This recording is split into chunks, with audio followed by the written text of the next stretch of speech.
Welcome to the first video on my new channel. I suck at intros, and I'm even worse at acting and voiceover and anything that could even remotely contribute to making an interesting watchable video, but I figured I'd let my graphics and my editing capabilities do the talking and just get to the video. I did a lot of research on people's first videos, and I didn't want to be a gimmick. I don't want to be an art channel where I teach people how to do art, and I don't want to be a commentary channel, but I do have a podcast that is, essentially commentary on current issues and whatever, social issues in entertainment. We have fun discussions about movies and stuff like that. I currently have 6 episodes posted. So a huge part of what you can expect from this channel is for me to be uploading video versions of my podcast so that you can enjoy those on this platform as well. It's a little more interactive over here than it is on Anchor, where I upload to. Esoteric is kind of what I aim to achieve for this channel. I didn't actually know what the word esoteric meant when I sat down to start, thinking about a brand. Espresso essentially is my brand. I am big into coffee. I found this really cute Wonder Woman coffee mug at Target on sale for like $3. So of course I bought it. I've got my caramel coffee. It's iced. It's still too hot in Colorado for hot coffee in the morning. So I got iced coffee in my cute new Wonder Woman mug. Caffeine is something that I consider my lifeblood. I don't think I could ever survive without it. I've tried to stop a couple of times and it just doesn't work. I have horrible migraines. And it just doesn't work for me to try to not have some kind of caffeine, mostly in the form of energy drinks, but when I can afford coffee, I do really like it. I work like literally 2 blocks away from a Starbucks, and so that's frequently my go-to when I work in the mornings. So that is a lot of, a huge part of what informs my personality is being super caffeinated and just super intensely excited about everything that I'm into. That is my brand, is that intensely excited, passionate, in your face. When I talk about something, you're going to feel it, because that's just how I interact with the things that I like. The actual definition of esoteric is something that only a small group of people would understand, or like a niche or special interest, which for those of you who don't know, which is probably most of you, except for, a few early subscribers, I'm autistic. So the idea of building a brand around this concept of niche or special interest that only a few people would understand or appreciate, now that I understand what the word means and I didn't just lump it in with something because I like the way it sounded, I really do like the way that it, what it means. So there's that.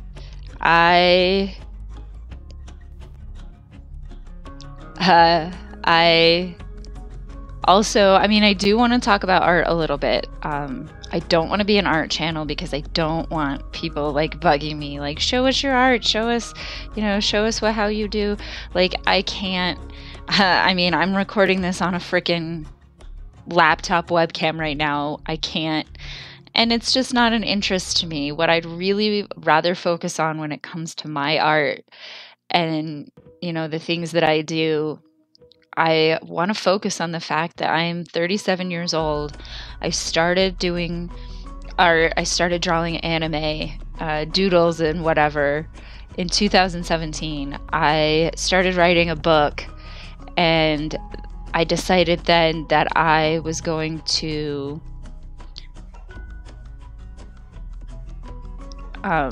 do my own character designs. I didn't want to leave that to chance, knowing what I knew about that, the possibility that if my book did make it big, or my series did get published, that it was something that people were telling me, giving me the feedback that it was worth making a movie out of. So I wanted to make sure that I was in control of the character design. I didn't want to lose control of that. So I just sat down and I was like, okay, I'm going to teach myself how to draw. I'm going to teach myself how to cartoon. I want to say this time last year, I got into painting for the first time. I started October, I want to say it was October 1st, because the first 10 pages of my sketchbook were from Inktober of last year. But, the point being that I didn't always know that I wanted to be an artist. This isn't something that I was born to do, or that I feel like I have the raw talent to do. I practice. I have so many, I mean, if you look behind you, right, you can see this is all my art. All of this is my original art. And except this unicorn pillowcase thing is not. But just practice drawing different kinds of faces and hair, and, practicing with color, and practicing with, different types of racialized skin, like Chadwick Boseman, black skin. So, there's all these channels that are like, I was born to be an artist. I was born to be here. I went to art school. I always knew that's what I wanted. And, I think what's going to set this channel and my videos for your, people's interests, what's going to set them apart is you're not going to feel like, when I go to these channels of people who are these big artists who went to art school, and they're so amazing, but it is kind of alienating being somebody who wants to get on that level but doesn't have the resources to go to school for it.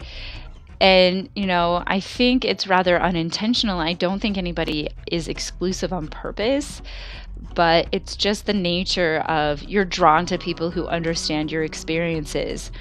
So it's kind of a catch-22 to be in a position where you need access to those people in order to get the experience, but those people are not going to get any benefit from giving you access until you have the same level of experience that they do. So they're not going to give you the access that you're looking for. So I guess I want to, I'm hopefully going to be able to, maybe interact with people more in the art community, or maybe just start a little community of our own where we may not be the most talented, we may not be the best at what we do, we may not make a whole lot of money doing it, but we try and we practice and we have fun doing it. And to me, that's what really matters. I talk a lot with this girl that I work with about art school, and even she'll say that there's definite benefits. There's definite, things that you can get out of going to school that you can't get from using Skillshare. Not sponsored, not affiliated yet. But I absolutely love them. They are wholly responsible for my ability to capture human faces. I took so many master classes on Skillshare on figure drawing and the face and how to draw realistic facial proportions, stuff like that. But my friend from work will say, those are the kinds of things, using 3D models, there's just certain things about having a teacher that make it a different experience, maybe not necessarily a better experience, maybe a more enriching experience. It's not going to take you as long to learn figure drawing with 3D models. It just, to get the perspective right, it's a little bit harder to capture. So it just takes more practice. But that's really the only difference that I've noticed. So yeah, I'm going to be talking quite a bit about, the experience of learning about, I think it was, I forget which channel it was at this point, but an art YouTuber, and if you remember who it is or have an idea of who it could be, because the premise sounds familiar, let me know. Talking about the point or the reason or the purpose of black outlining cartoons versus realistic drawings. And you can really see that in the colored version I did of Charlie Puth. And I'll be talking about that because how I learned the importance of that compositionally was, it was randomly, mentioned offhand in a video, and I don't even remember what the rest of the video was about at this point. But when I found out that what the importance of black outlining in cartoons was, what the purpose was, that it did serve a larger purpose as far as the composition of the visual,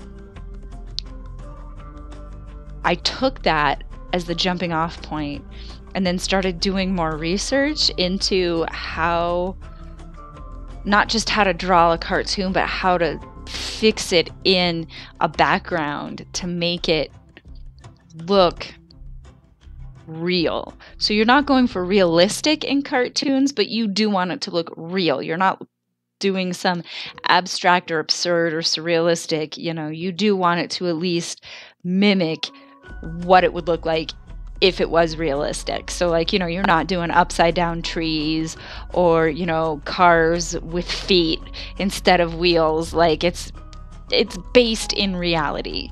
And the idea that I got that lesson, I went online and there are cartoonists who are doing these, hundreds of dollars for their workshops to learn these things that I learned with a combination of a random comment from a YouTuber that's not even a cartoonist and then doing research on my own. Okay, that literally cost me $0. $0. I don't count the $12 I spend for YouTube Premium because I'd watch art videos regardless of whether or not I had to pay for ads. And at this point, I'm watching ads, or I will watch ads, because I know that that's how these videos get their support and their monetization, is if their ads are supported. So yeah, I cannot emphasize enough that, yeah, it's just, it doesn't make sense to me to talk up art school like it's a big deal to become an artist that way.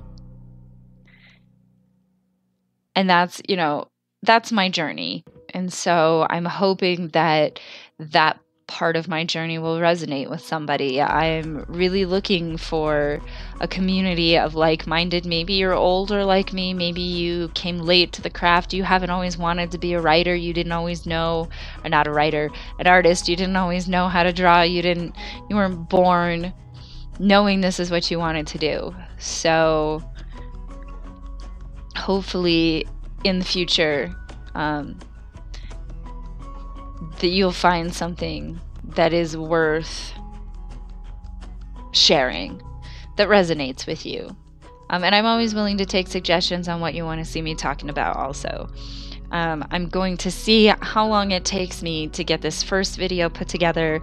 I want to make sure that I get some visual, I want to make sure that when I do things like this and say, follow me here on Instagram and here on Twitter, that those graphics show up on the screen. And I finally downloaded the software that I'm going to need to be able to edit this properly. So, yeah, and then we can practice, telling you a little bit more about the things that I'm interested in. For instance, like my favorite band, here, Motion City Soundtrack, or here, my other favorite band, Bare Naked Ladies. And we'll see if I can get the visuals in.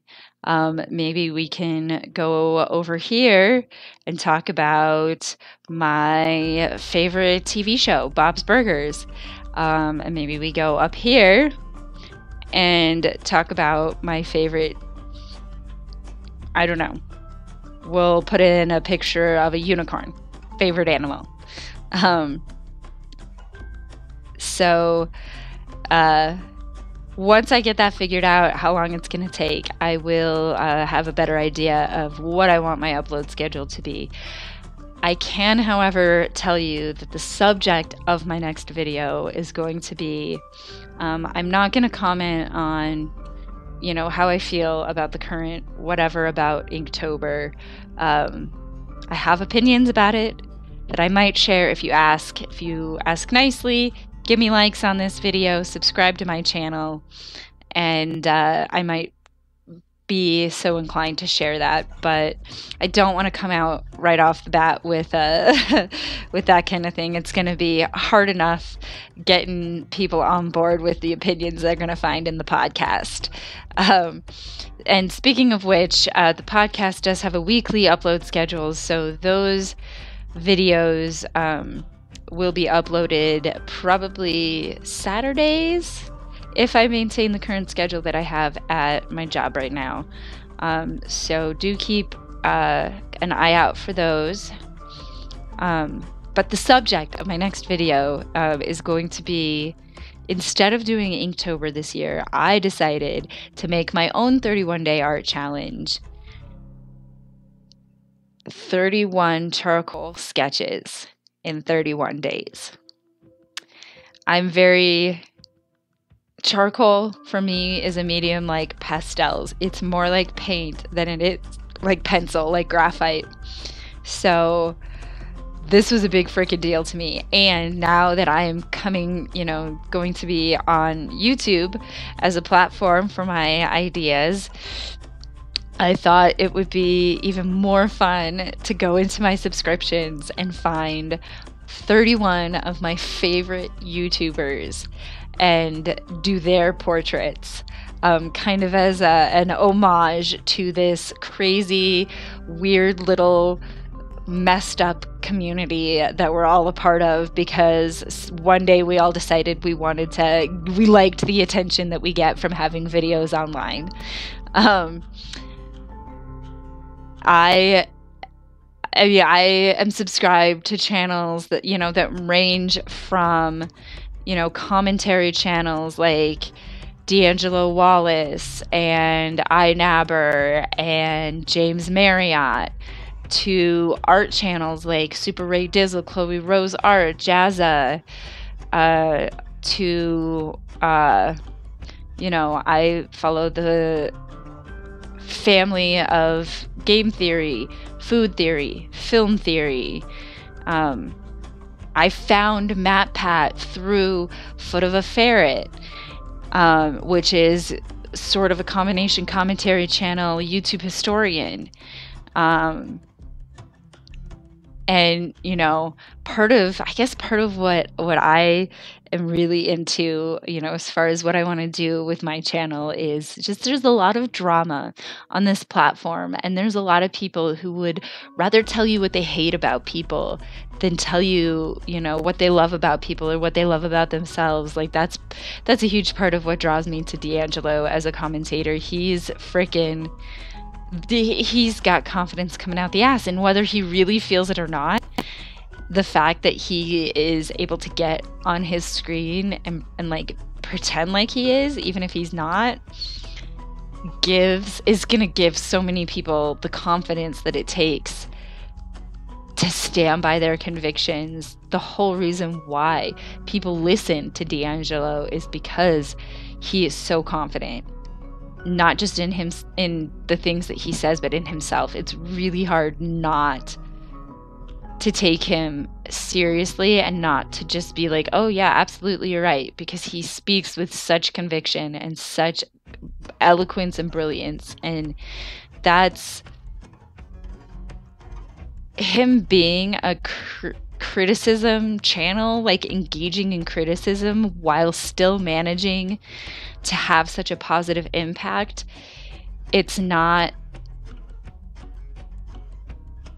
something that you see a lot on the channel, and that really is the kind of attitude and behavior that I'm hoping that I can start to emulate and that I can help encourage.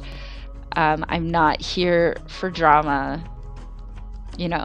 As somebody who's followed YouTube drama for, a decade before joining the platform as a creator, it's scary to think about getting sucked into that stuff. But, I feel like if I just keep it real and keep it nice and just stay focused on what the point is. And the point is here to have fun, talk about art, talk about other crazy whatever related things that we want to talk about. And we're going to drink coffee, a lot of coffee, because I don't sleep. That's another reason why I'm so obsessed with coffee, espresso, energy drinks, caffeine. I don't sleep. I have bipolar disorder, so I have the insomnia that goes along with having that disorder.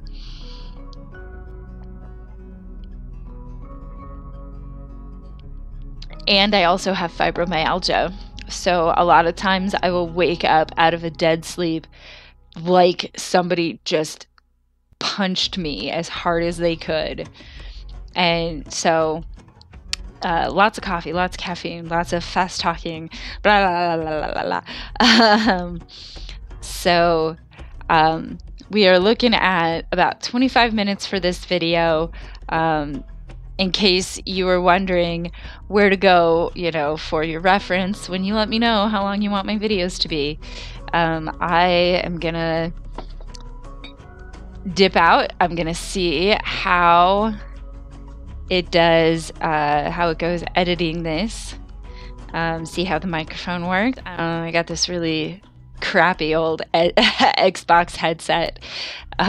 We are really running high tech here, folks. Really running high tech. I've got, I'm backlit weird. You can see my shadow on the wall, like instead of from the front. Like, it's ridiculous. If visuals and, impeccable editing are your thing, maybe find another channel.